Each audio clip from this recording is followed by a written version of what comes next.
News, my name is Blessing Ogwo. The news headlines.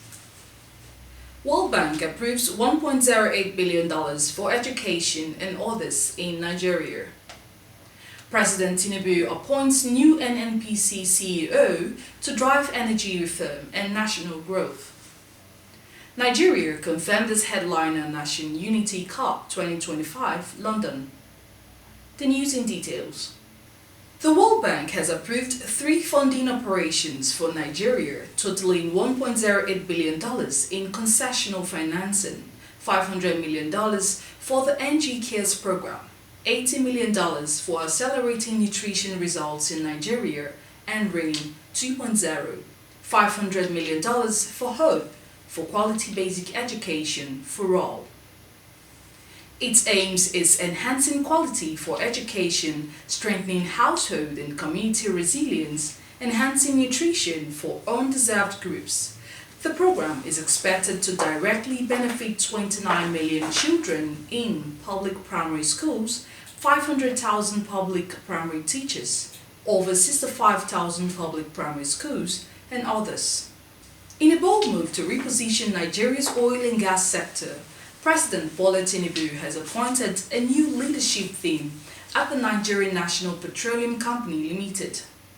President Tinubu has named renowned energy executive and former Shell Nigeria MD Bayo Ojulari as the new Chief Executive Officer of NNPC Limited.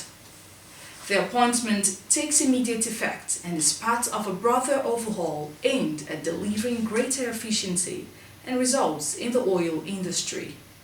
In addition to the CEO change, the President has dissolved and reconstituted the NNPC board, introducing an 11-member team tasked with driving reforms, boosting transparency, and accelerating the company's contribution to national development. This strategic shake-up aligns with President Tinubu's renewed hope agenda, which has already seen the removal of fuel subsidies and bold reforms in foreign exchange policies. The presidency has now set ambitious targets, including raising Nigeria's crude oil output to 2 million barrels per day by 2027 and significantly expanding domestic refining capacity by the end of the decade. The federal government has welcomed the confirmation of Nigeria's participation in the Unity Cup 2025, scheduled to take place in London later this year. Nigeria will compete alongside Ghana, Jamaica, and Trinidad and Tobago in the 4-nation tournament designed to celebrate global Black excellence in sports and culture. The Super Eagles entered the competition as the highest-ranked team, further reinforcing Nigeria's status as a leading force in African and global football. Officials have described the invitation as a reflection of Nigeria's sporting reputation and the strength of its football development systems.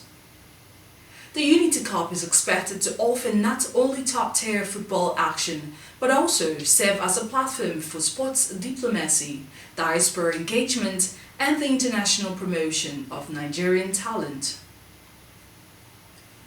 The Special Advisor on Media and Public Communications to the President Bola Ahmed Tinubu, Chief Sunday Dare, paid a visit to the National Agency for Science and Engineering Infrastructure to see their efforts at igniting innovation and developing scientific solutions to some of our challenges in line with the President's renewed hope agenda. He was given a tour by the Executive Vice Chairman. NASAN, an agency of the federal government under the presidency, is mandated to apply an appropriate and dynamic science and engineering infrastructure with the aim of achieving making Nigeria an industrialized nation.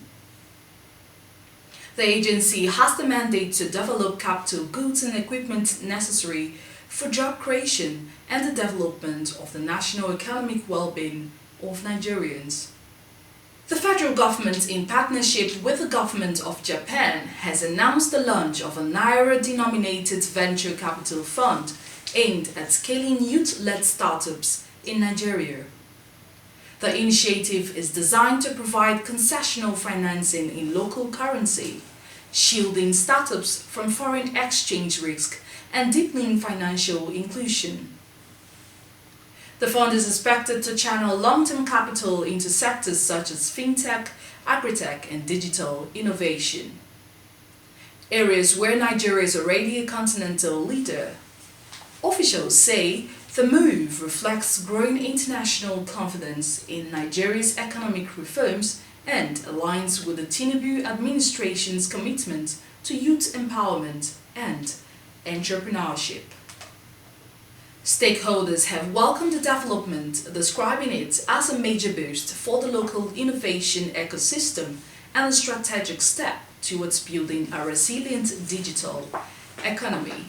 And on the foreign scene, a missile attack on the Ukrainian capital Kyiv early Sunday injured at least 3 people and cost several places.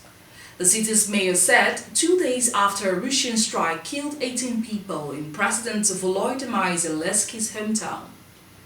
Vitaly Klitschko said paramedics had been sent to 2 districts in Kyiv, while the Ukrainian Air Force said missiles had entered the northern Chernihiv region.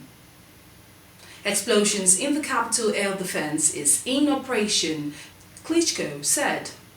He added that 3 people were injured so far, while fires broke out in non-residential buildings and 8 cars were damaged.